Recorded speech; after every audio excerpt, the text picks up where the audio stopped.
Welcome to my channel, guys. So today we have a really exciting topic to talk about. I want to speak about diets, drugs, and depression. Those things have been prevalent in my life for most of my life. I first want to touch on diets. So the first time I was made aware of my weight, I was probably about 10, probably younger. My mum was crocheting a dress for myself and my sister, and she starts crocheting it.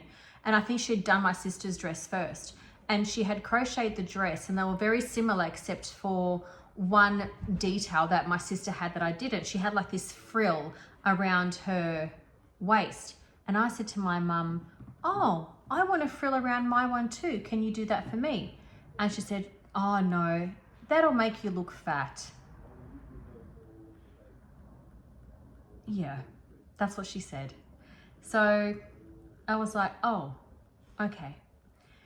And I would look back on photos of myself, and I wasn't a thin girl, but I wasn't a large girl by any means.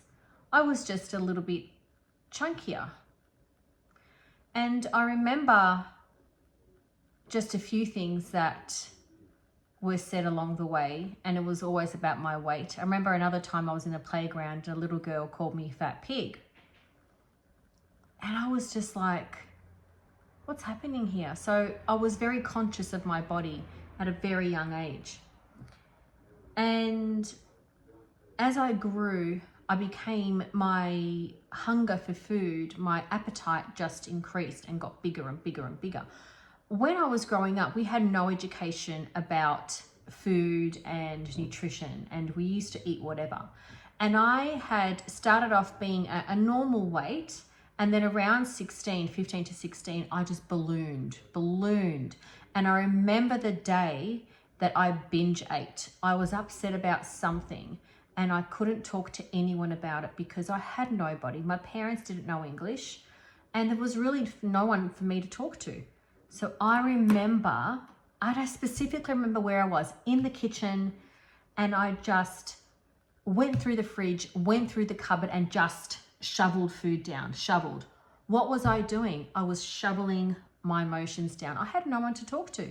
So from that moment on, food for me became a way of, food to me was like a comfort.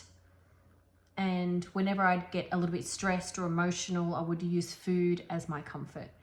And that was a known thing for most of my life, and it still is now. I don't binge eat now. I'm very conscious of what I eat, and I train and I do all that, but I do have some extra weight that I'm constantly trying to shift. It's always 5 kilos. It just doesn't budge. Just doesn't budge. So I've been a size 6, and I've also been up to a size 16 as being my biggest. I'm a size 12 now, and I just want to get to a 10 or just 5 kilos. I just want to lean up a little bit, reduce my body fat. There's nothing wrong with that. I'm quite healthy, I'm quite fit. It's just, I just want that 5 kg of body fat gone, just for aesthetic reasons. So that's the diet part of my life. And always I've done diet after diet after diet, and people have just really felt comfortable commenting about my weight. I guess that I would give off that I'm conscious about my weight, and then they would feel okay to comment, and they would feel, oh, you've lost so much weight, oh, you've gained a bit of weight, all that sort of stuff, which is totally unnecessary. Even my brother said to me one day, he's like, how come you always like go up and down with your weight? And I'm just like, good question. I would love to know why. And I don't eat an abundance of food. I track my calories, I track my macros. I really don't know what it is, to be honest. I exercise, I don't know what it is. I did find that when I got divorced, that I was highly, highly anxious, and I dropped weight very, very quickly. So I'm not too sure. I really don't know, guys. I would love if someone could tell me, but I really don't know. So yeah, diets have always been a prevalent part in my life, and I've always tried different diets and thought, yeah, this one's gonna work, and yeah, this one's gonna work, and some of them do. Some actually work for the first you know, 2 or 3 months. And then when you stop doing them, the weight just comes back on. Obviously. It's like you have to be on that specific diet for your whole life to maintain your weight. And that's just not reasonable for me. I don't do diets. I just don't do diets. I just am mindful of what I eat. So after the diets didn't work, I thought I'm going to try the drugs. And the drugs worked. The drugs worked. Yes, they did. I was, you know, party drugs and prescription drugs, and it was everything, you know, and I would like literally just watch the weight melt off me.